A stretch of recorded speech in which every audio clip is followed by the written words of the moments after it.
You're listening to Tehachapod with Key Budge, Corey Costello, and Greg Garrett. Tehachapod time once again. Key Budge, Corey Costello, and Greg Garrett. Guys, how are you? Doing good, Key. Thank you. Fantastic. Happy to be back. Hey, we had a city council meeting this week, Greg. So I'm going to throw it to you.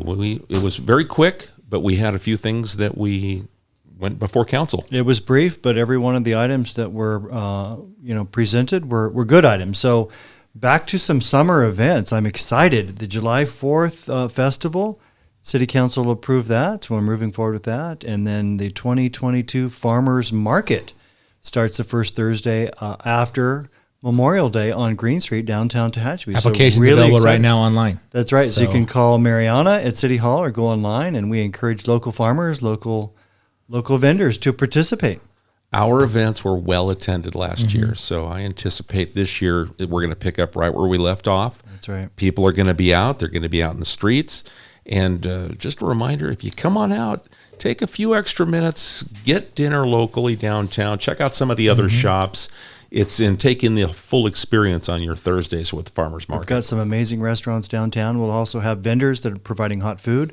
There will be live music every Thursday night. Yay. The stage is back at Centennial Plaza now that Village Collective's finished building, so the stage will be available, and it's awesome now. With last year was so successful, and this year I expect it to be as successful, if not more. It's going to be a good time. Things to look forward to. So today, we want to welcome in a special guest. This is our police chief, Kent Kroeger. Chief, welcome to Tehachapod, and thank you for joining us today. Hi, thanks for having me.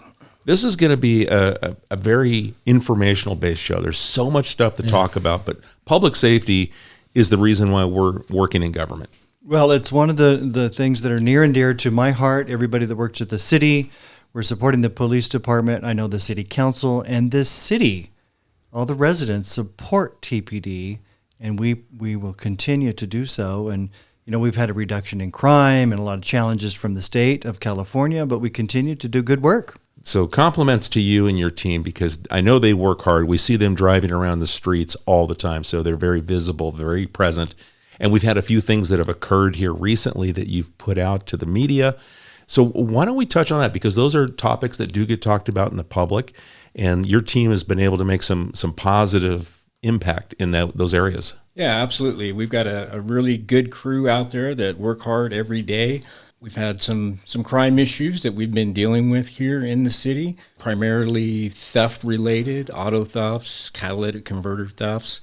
Really drives our crime rate here that we have in the city of Tehachapi. Chief, a lot of the cars that are stolen, is it true that people are leaving the keys in their car? Yeah, unfortunately, we do have that. It occurs pretty frequently.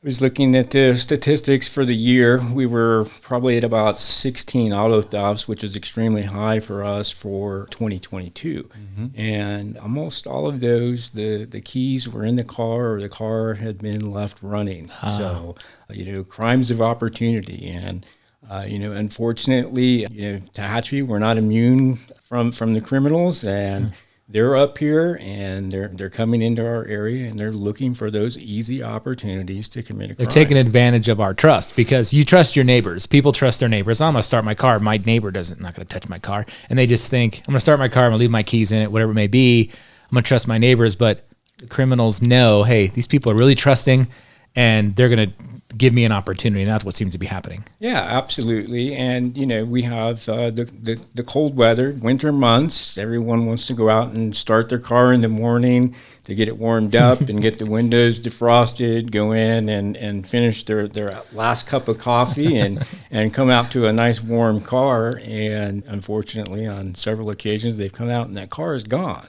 And I've noticed a lot of the criminals are coming in from Cal City and Mojave. Let's be frank about it. Yeah, they're coming here and providing an opportunity here. Right. We've had a number of arrests that involve people from out of the area, transient type crime that I would consider it. People that are coming in from Mojave, California City, Lancaster, Bakersfield, those areas. They're coming here and they're committing crimes. And what do they do? They steal a car, and what do they do with that car? Frequently, most of our cars are recovered in other areas, Roseman, Mojave, California City. Most of them are not stripped or or damaged in any way. They're using it for transportation. It's their get bus. They're using these cars to get from point A to point B. Well, we do have regional transit, so if a criminal's listening, please, it's only $1. Yeah. We subsidize the heck out of that. Did- It's $1. And didn't they just fish like 14 vehicles out of the aqueduct down in Bakersfield somewhere, West Current area? Yeah, I think so. Oh, man. Yeah. 14 cars. Yeah, out they're of the just aqueduct? fishing them out. Well, no wonder there's no water delivery in this state. There's a big dam of vehicles. Yeah, exactly. The cars are blocking all the pipes. Yeah. And you'll see with a lot of ours, a lot of ours are just repeat offenders. We're arresting the same folks over and over and over again, and they're right back out doing the same thing. So it's a little discouraging on our end, but we still have to continue to go out there and aggressively pursue those that are committing crimes in our area, and that's what we're doing. So we're going to continue to do that. And Chief, I had in my big bold print here in my notes to bring up and ask, the state of California, and all the listeners know, I beat up on the state all the time because they deserve it. But, when you talk about Prop 46, Prop 47, this revolving door, somebody, when I was a kid, Grand Theft Auto, that was a big deal. You would go to prison. Nowadays, you get slapped on the hand, you get a ticket, and you're released, and you're back in Tehachapi with a stolen car out of Bakersfield maybe before our guys get back, right? Yeah, that's unfortunate part of our business that we're dealing with right now. We've had a lot of not so favorable changes come down from Sacramento over the years. You can look back to 2014 with the initiation of Prop 47. Prop 47 being a big one, really, was a problem, has created a problem for us, in my opinion. A lot of the drug crimes have been reduced to misdemeanors, so we're giving citations for people that are in possession of methamphetamine, possession of heroin. I've been in this business for about 33 years now, and there's just something really that doesn't sit well with me. It's just fundamentally wrong to give someone a ticket that's in possession of methamphetamine and send them on their way. It's I couldn't agree just, more. it's just disgusting. wrong. And that's like, it's not, all drugs have their own issues, but that's like the granddaddy of them all.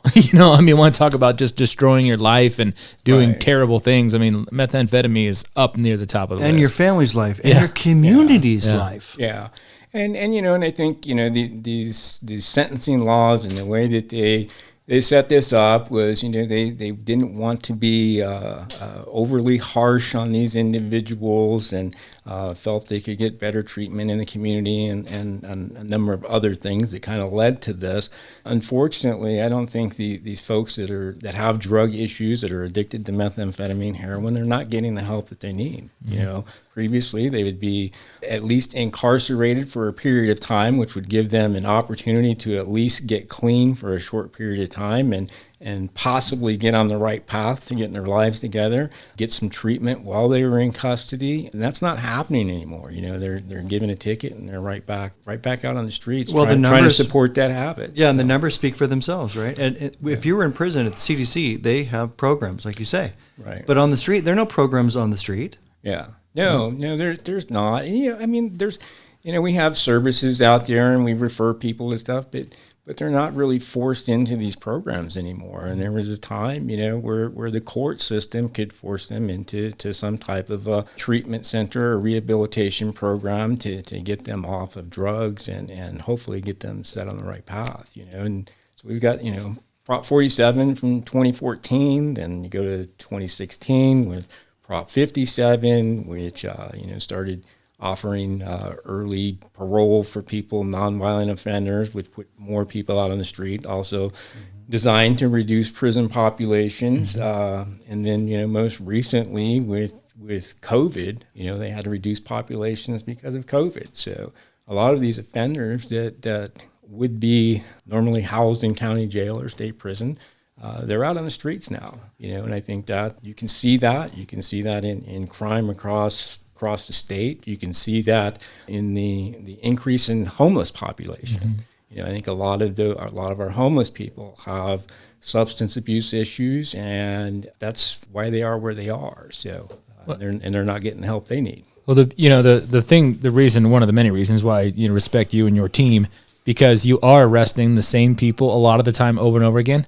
but you keep arresting them. Despite all these challenges you're pointing out, you're going to they're breaking the law, they're disrupting the quality of life, and you continue. I mean, last week you got a catalytic converter thief and then two, stolen vehicle issues, and you've worked with other agencies very well, California City Police Department on one of the last ones. So, I mean, the fact that, you know what, you're still doing the job. You and your team are still doing the job and still trying to keep Tehachapi safe. And doing it well. Yeah. Yeah, and they work hard, and I can, at times, you can certainly sense that frustration when you've arrested that same guy 4 or 5, 6, 20 times. He's got to know your officers by their first name. And he's like, hey, what's up? 20 times. That's our role. Yeah. Our role is to apprehend these offenders and put forth the best case that we can, give it to the district attorney and allow them to prosecute that. And what happens on that back end, that's, we can't allow that to deter us from doing our piece of this. So. But sometimes you catch them, and there's that enhancement, right? They had a gun and they shouldn't have. They had drugs and they shouldn't have. So maybe eventually those enhancements sort of catch up to those people. Yeah, we're hopeful. We have the latest one we had yesterday. We had an individual that was involved in a potential car theft out in California City. Also had some warrants for his arrest. California City made us aware of this. We obtained some information on where this individual was located. We were able to get a warrant. And when we got into the location, we recovered a stolen firearm that had been stolen from one of our auto thefts that happened just prior to this. Two convicted felons, both in possession of a loaded stolen firearm, both under the influence. We're hopeful that those additional charges will at least get these individuals off the streets for a period of time. Again, these folks are not new to us. Pretty regular customers of ours, and we're hoping that these charges, pretty significant, will get them some time in custody and reduce some crime here in our area. And maybe they can get the help they needed. Yeah, I hope so. I hope so. One thing you mentioned was talking about Cal City PD. You mentioned the district attorney. You have working relationships with these neighboring agencies, conversations. You guys share information and just discuss maybe strategy about how apprehension or crime prevention. Yeah, absolutely. We all work really well together.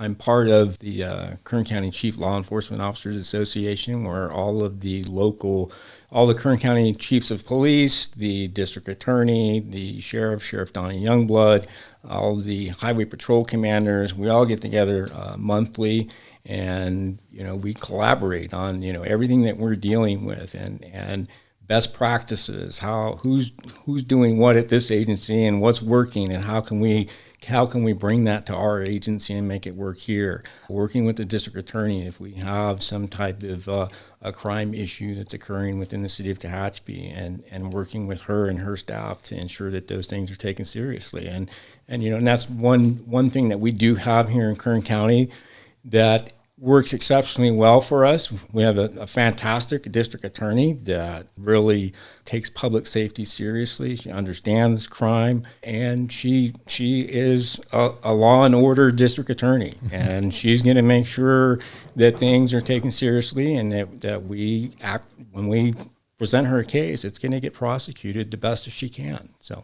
Cynthia Zimmer does an outstanding job for Kern County. Right, and understand this too. She recognizes Tehachapi. She recognizes what goes on in Tehachapi. And while some of the smaller things that we may have here, the larger picture, not what happens in Bakersfield, but she understands what's important to us here in Tehachapi, and she takes that seriously and addresses it for us. So. That's awesome. I know that we're talking about community policing and our police officers. We have an active recruitment program going on. So if you know somebody, right now it's tough. Let's be honest. Across this nation, people have lost their minds when they talk about defunding police.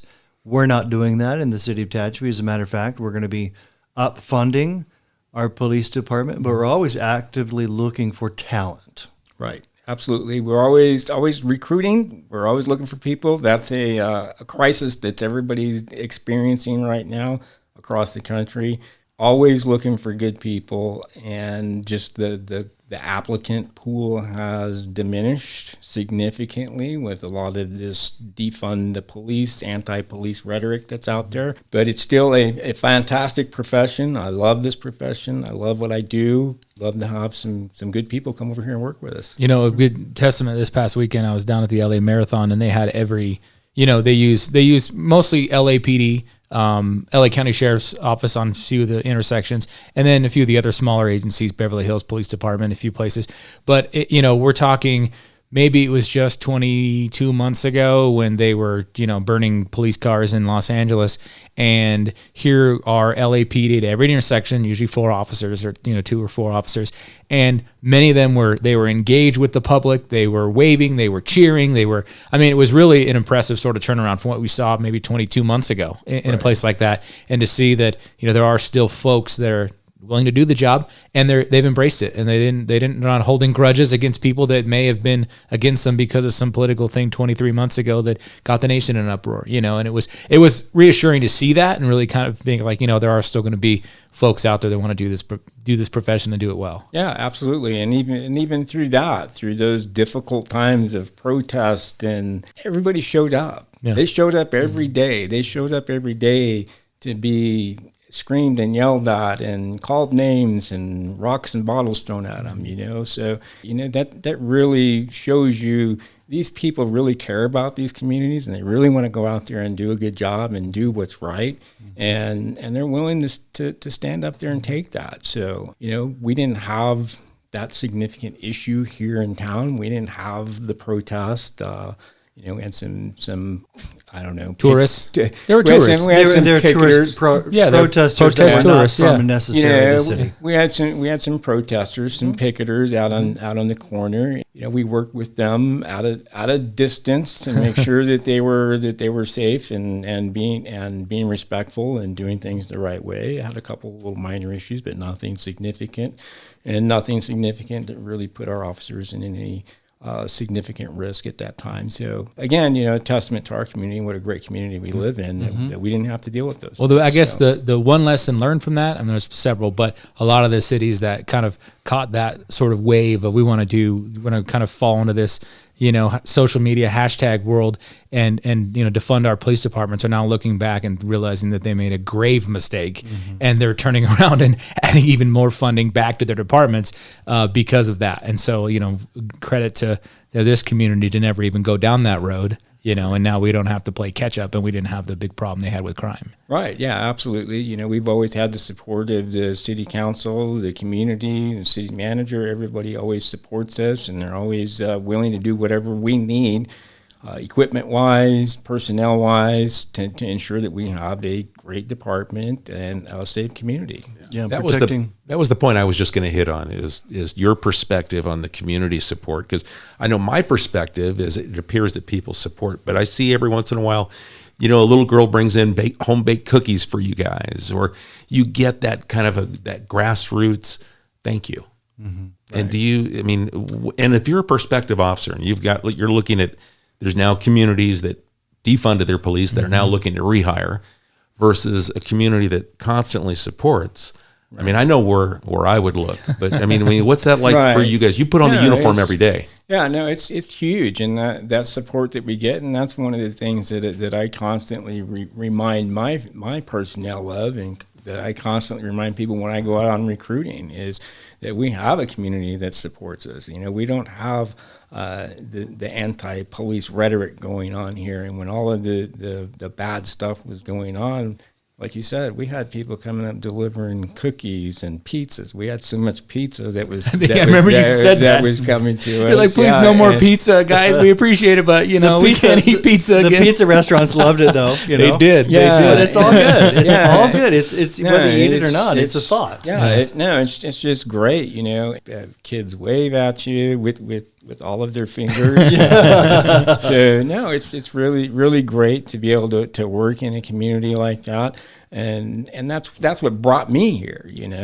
I've lived here for over 20 years. I worked down in the LA area for over 25 years, and to come here and to be a chief in my town where I live, that's what brought me here, and that's what kept me here. That's special. And Chief is going to be throwing out the first pitch for the high school baseball team. Oh, right. the pressure's on. But where do you ever see that? Yeah. Where do you see where the local high school team or anyone says, the police, the chief, would you come out and throw out the first pitch to kick off our season? So, Chief, have you been practicing? I'll admit that I did go out and practice a little bit this morning. I would do the same. What's the break like on the slider? What's the break on the slider? A couple inches now? Well, I haven't thrown a baseball in a number of years, obviously, but I did go out and practice a little bit this morning, and I'm not decided on which pitch I'm going to throw. If it's going to be the curve or the heater, I don't know. But, and so, what's the date and the place and the time?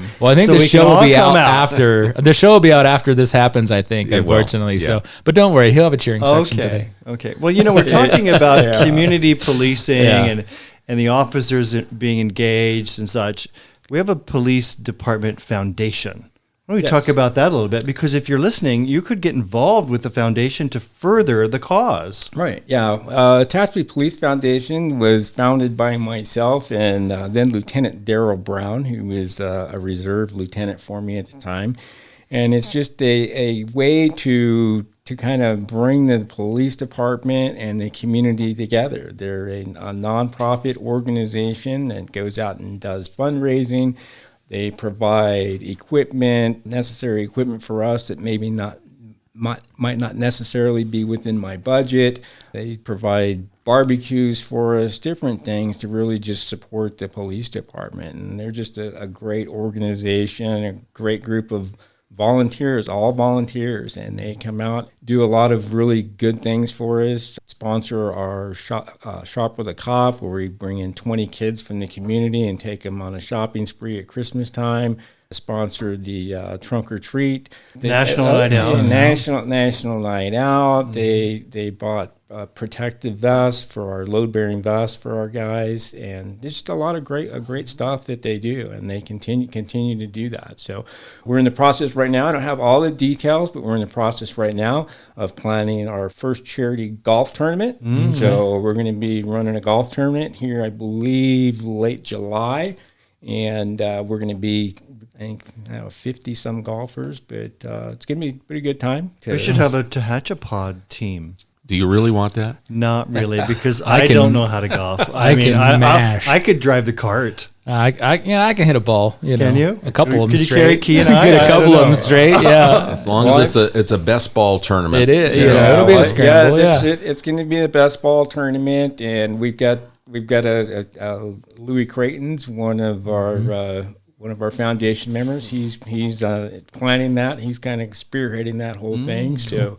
we're looking forward to it. It's going to be a good time, and I'm going to break out my clubs that probably haven't been out. The clubs have been out maybe about 5 or 7 years ago. So Be a good excuse. It's for me okay. to You'll actually buy play. You'll probably clubs. play really well. I did that not too long ago. I hadn't played in like 3 years, and I said, okay, some family wanted to go out and play.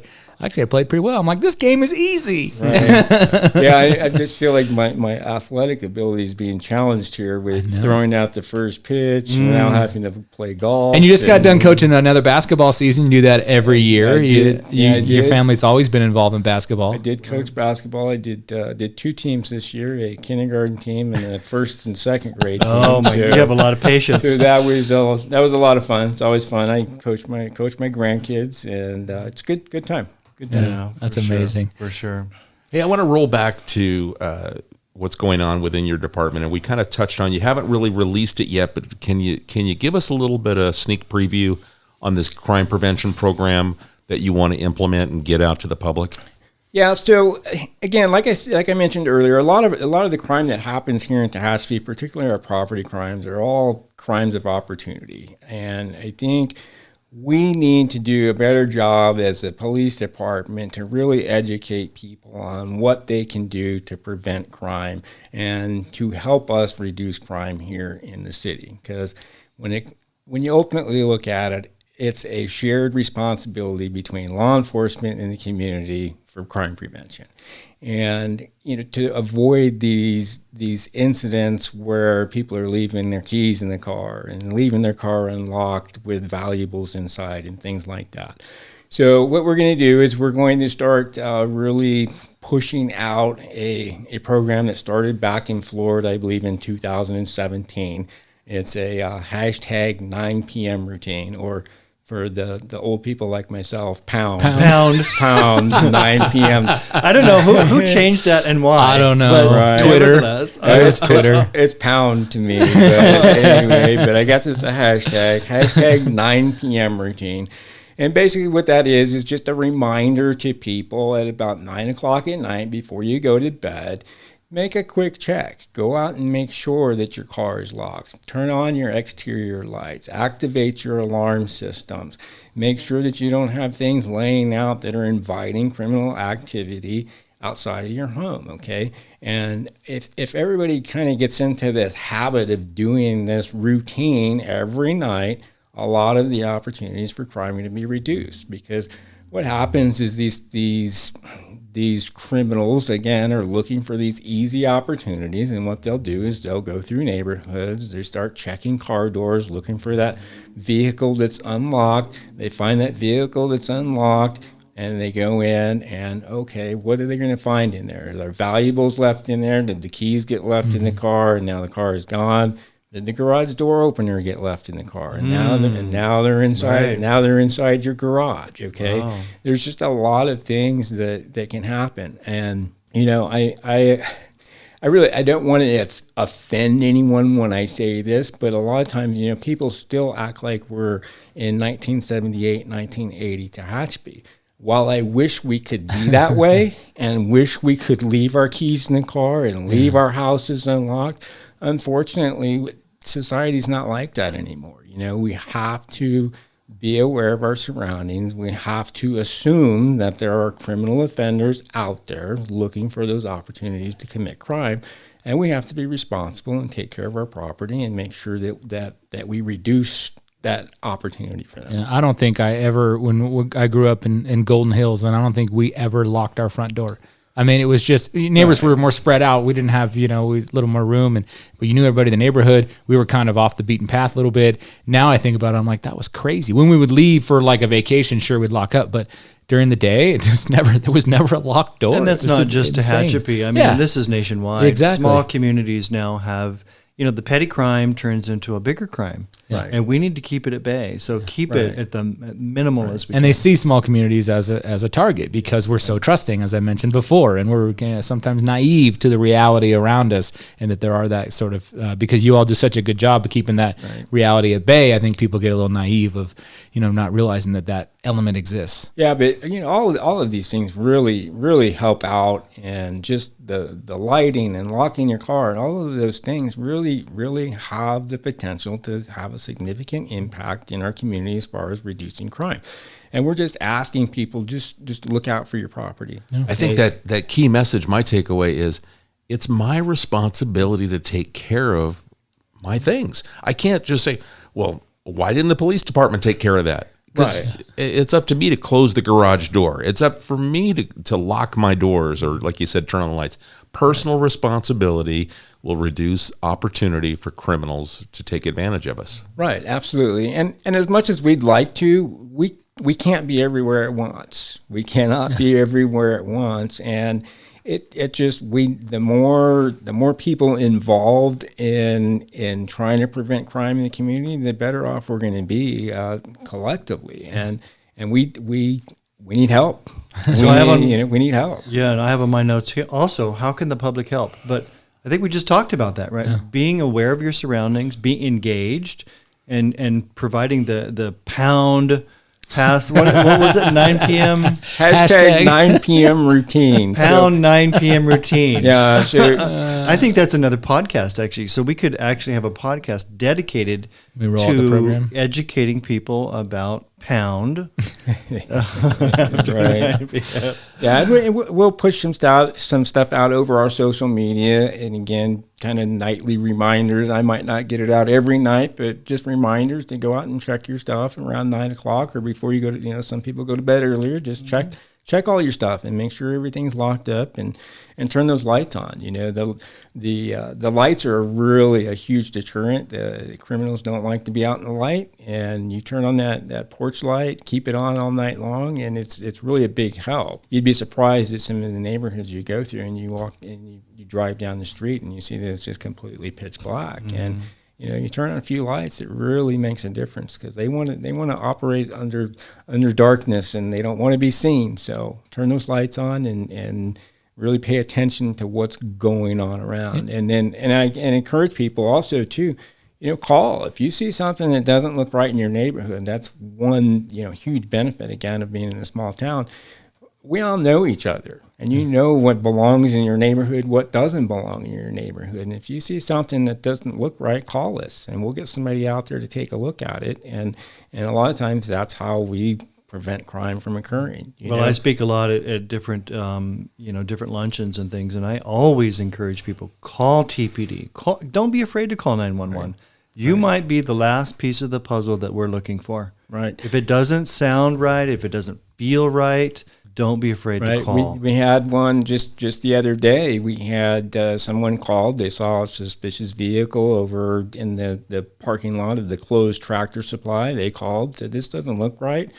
We sent somebody out. We couldn't find the vehicle that we were looking for. They happened to get a license plate number. We checked the license plate number, and it actually returned as a stolen vehicle out of the Los Angeles area. We continued to look for the vehicle, couldn't find it. Short time later, a citizen informant called again. The vehicle had returned, and we ended up locating the vehicle and apprehending the suspect. So again, you know, somebody saw something that didn't look right, alerted us to it, and assisted us in catching a bad guy. Even too, the maintenance portion of your property comes into effect as well. You know, you have fewer of those dark corners, you have fewer of those really tall hedges, vehicles that aren't running on the side, things like that. And this helps you all in your job when you're looking for folks, but also it helps. It just helps not provide those hiding spaces for people looking to commit crime. Good point. Yep, absolutely. And then, you know, we can get into broken windows theory and the appearance of your property and how that contributes to crime, and you know, we can possibly talk about that some other time. The code enforcement show. There you go. Yeah. There we go. It does matter. Part two. It all fits together. Right. But, you know, we did that a couple of years back. We did two neighborhood improvement projects, which was a program that I really enjoyed and really thought was a fantastic program. Unfortunately, it's really takes a lot of resources to really run that program effectively and manage it. And we've just been so busy with other things, we haven't had an opportunity to really continue with that program. You know, the idea was we were going to kind of systematically work throughout the community and go through each neighborhood. But, you know, we did cleanup projects that worked really, really well as far as broken windows theory type stuff, and it really improved the conditions in those neighborhoods. And I think it worked well. And, you know, hopefully that's something maybe we can continue later on down the road. So, well, we have a volunteer group, an award-winning volunteer group, Love Tehachapi. Yeah, I think that's where they start. Right? That's where we that's where they kind of initially got their launch, was from that first neighborhood improvement project. And neighborhood improvement project actually won an economic development award because of the economic, the investment that happened after the two events we did on the north side, the business and the residential investment that then resulted as a result of the cleanup, won an award from the California Association of Local Economic Development. Key and Corey, you guys both participated in that, as well as, you know, several of the council members. They came out, and church groups from all over the community, and it was just really, amazing effort.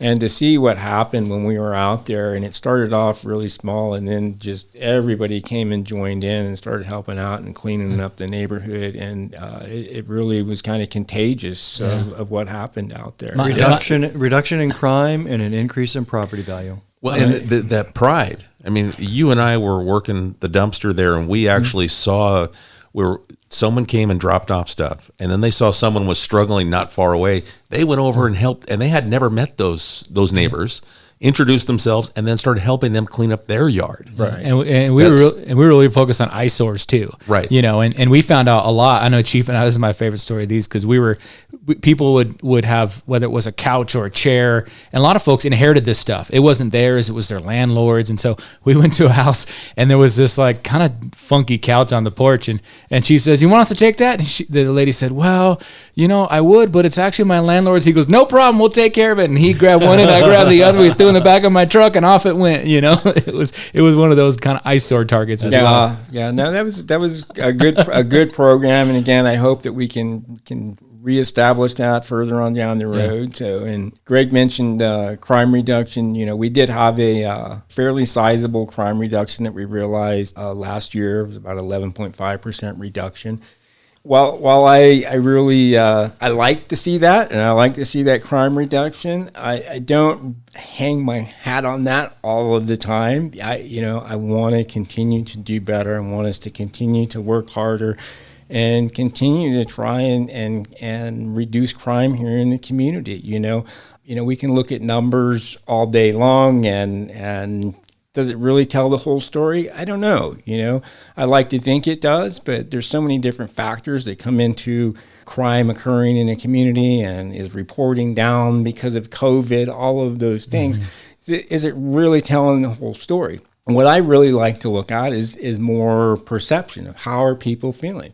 And do people feel today that it's safer today than it was a year ago?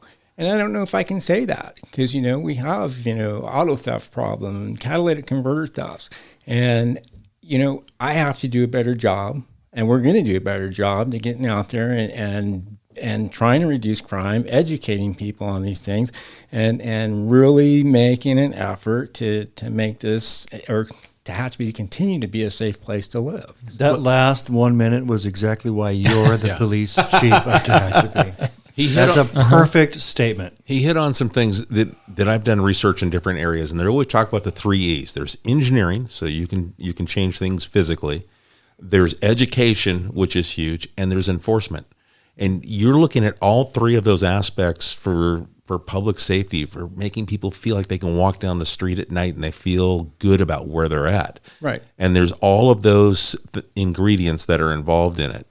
And it's a partnership. Right. No, absolutely. And that's an excellent point, Key. That's what I want. I want people to feel safe any time of the day or night in anywhere in the city. I don't want to have areas in the city where people are afraid or concerned to go to because they feel they're going to be a victim of a crime.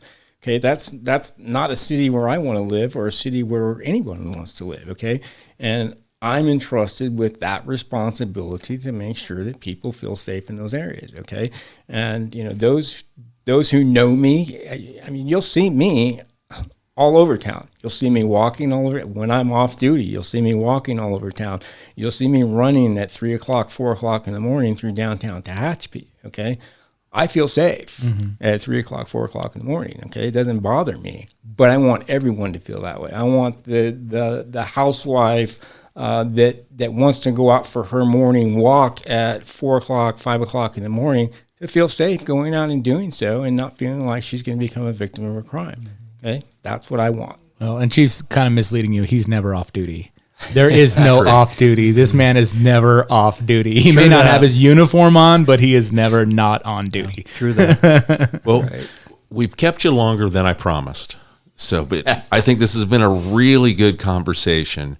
And hopefully we hit on some points that people listen to and take to heart, because there was some good messages here that we can, internally take and put into play that help all of us. Yeah. Right. Like you said, that partnership. So we've got the hashtag or pound 9 p.m. Pound 9 p.m. routine. And we're going to be pushing that out on our social media as well. So we'll get that out there. But hopefully this was good. I'm not public speaking's not my thing. I don't like public speaking. I'm more comfortable in an alleyway at 2:00 in the morning with a bunch of gangsters and and speaking in public. You did an That's what I want my police chief to feel more comfortable is But he dealing did with an the bad outstanding guys. job. Yeah. Yes. Yeah, for sure. But is there anything that maybe we didn't touch on that you would like to get out? No, we've got a great department. We've got a great community that really supports our department, and our guys are going to continue to go out there and work hard. You know, despite challenges that we're facing from Sacramento or wherever they come from, we're going to continue to go out there and work hard and try and put bad guys in jail. That's what we do. That is our role, and that's what we're going to continue to do. And I want people to feel safe here in the city of Tehachapi. And I'd also, for those prospective police officers that are thinking, this may be an agency I'd want to work for, this police chief doesn't sit behind his desk and call the shots from in the office. You're out there in the field. I've seen you make traffic stops. I've seen you back up officers. So you're out there rolling up your sleeves and getting your hands involved. Yeah, that's what I like to do. The sunburn here is from spending about 7 hours out in the field yesterday, helping the guys out. We were really busy yesterday doing a warrant, and just was kind of a busy day. And it was an opportunity for me to go out and work side by side with my guys and help them do what they need to do out there. So we don't have all the time. We don't have a lot of resources, and I'm one, and I'm perfectly capable of going out there and doing that job along with them. So, and I enjoy doing it. I enjoy working with them and watching them work and seeing them interact with the public. So if you want to follow the Tehachapi Police Department on social media, you've got a Facebook page. It's Tehachapi Police Department. Police Foundation also has a Facebook page. It's Tehachapi Police Foundation. So you can follow both of those social media sites. And then also on our website at Live Up Tehachapi, the police department has a page which we are working revamping on a bigger, better one. and Yeah, there'll be a standalone police department page with its own URL pretty soon, which folks can get a lot of information about. Whether this is new crime prevention plan, recruitment, all that good stuff will be on there. So I'm excited to get that going here in the next few months. And if you do have a question or something that you see, it's 822-2222. Of course, 911 for emergencies. But we have a police dispatch center is operated 24 hours a day. So you're going to get someone live and local. You're not getting shipped to Bakersfield or Bishop. It's right here in downtown Tehachapi where our police department's located. So, guys, in closing, anything you want to? Good. Thank you, Chief, for everything you do. Yeah, absolutely. You and all of your employees. Yeah, thanks for having me. Great opportunity to get on here and just talk about some of the things that we're doing in the police department. You're here. Chief's got to go finish his bullpen session now so he can get warmed up for that big moment. Yep. Well, Chief, thank you so much. Stay safe. Stay safe for all your troops. We appreciate everything you guys do. Okay. And to the public, if you've got a question for Chief Kroeger, you can send it to us and we'll get it to him. You can send those emails to media@TehachapiCityHall.com. We appreciate your time, and we look forward to a future conversation with Chief Kroeger as we're going to explore code enforcement and other crime prevention programs that he'll be working on. And that's all coming up. We appreciate the time right here on Tehachapod. Tehachapod is a conversation about Tehachapi designed for the people who live here or who would like to know more about this mountaintop community. If you have a question you would like answered, email media@TehachapiCityHall.com. We will try to answer it on a future episode of Tehachapod.